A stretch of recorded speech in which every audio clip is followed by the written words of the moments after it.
Kayo ang maging next governor ng Bulacan?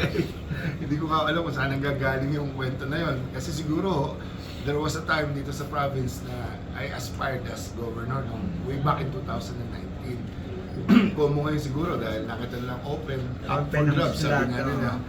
Isa ho siguro ako sa nakikita nilang maaari o potential gubernatorial candidate po.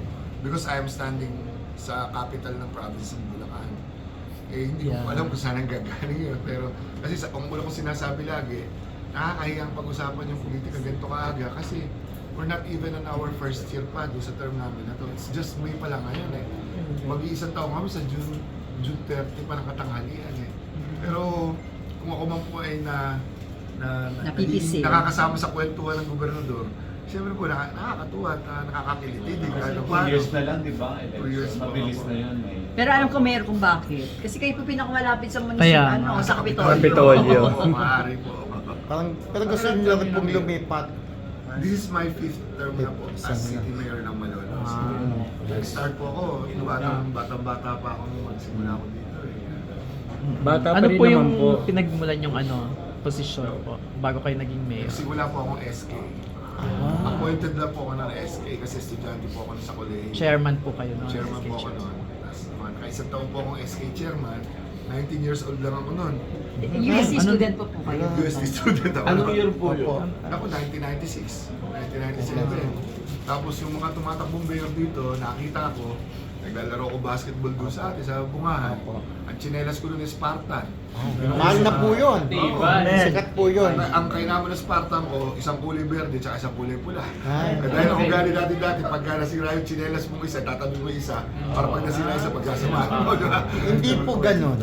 Nilalagyan po ng pagdibli. Sa gitna. O kaya Charas. pako. Pero ngayon, ano po, kumusta po relasyon ni Vice Governor Alex? Magkaibigan po ba kayo? Magkaibigan po kami noon. Nag-hangout kayo? Yes, or...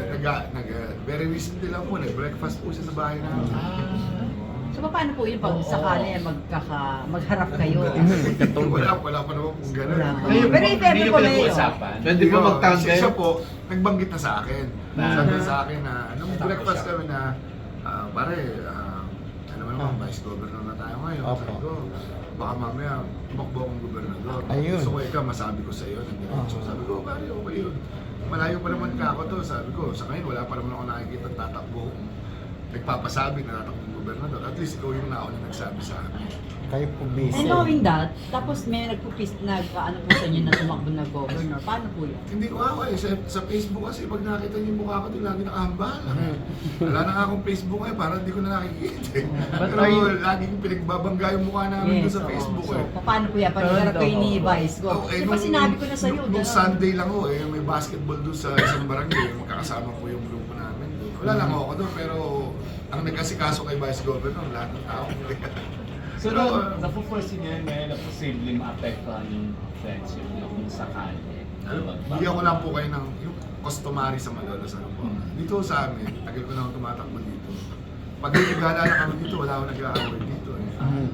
Bawal din po dito yung bilihan ng boto, kahit pagtanong niyo po. Malinis Pagka po. gumamit ng pera dito sa Malolos, natatalo. Hindi talaga pwede dito yun. Tapos lahat ng mga naglaban-laban dito, magkakaibigan, pagkatapos magkaibigan pa rin. Opo, at mo, lahat na nakakalaban ko sa halala dito, puro kaibigan ko. Ang una ko nakakalaban dito, yung chairman ngayon ng PAGCOR, si Altenco. O sumunod, yung matagal na mayor dito, na congressman ngayon, si Atty. Danny Domingo. Magkaibigan kami. Nakakalaban ko rin si Didis Pamakina, magkaibigan kami. Yung mayor, nakakalaban ko dati, nung maglabang kami dalawa eh, siya pa nagpa-outtaking sa akin. Saan ko nakakita nun? Na-news kami nun eh.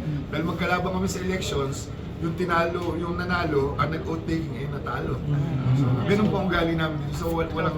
sports Kami ni silang Vice lahat. si Governor Daniel eh. Daniel, kumusta po kayo? Naku eh, magkaibigan kami ngayon. Nagkalabang kami nung araw nun. Pero, So sa tingin mo, sino po itataas ni Gov na kamay? Yun nga sana tatanong ko sa inyo. kayo po. Parang gusto ko ka makichismis din. Baka ako nauna kayo sa chismis sa akin eh. Pakibulong lahat sa akin. Hindi ko pa kasi narinig eh. Wala naman po siyang inaano Hindi ko pa na alam eh. about Vice Gov. Parang Kasi kaya mo niya, ang gobernador official natin eh. Bagamat kami yung nagkalaban dati, sa lahat ng pinagdadaanan, hindi kasama kami ni Governor. Hindi hindi namin siya pinababayaan dahil po siya yung ama ng aming nagbibigan. Siya po ang muka ng aming tahanan. So lahat dapat na suporta, manggaling sa mismo ng tahanan. Kami po yun. Tsaka wala naman po ata problema. Tsaka tulad sinabi niyo, lahat kayo magkakaibigan naman. Wala So, po, wala po political kami lang ganun yan. dito, Ano? wala po ganun Ang dito. mayor, speaking of it, ng chismis,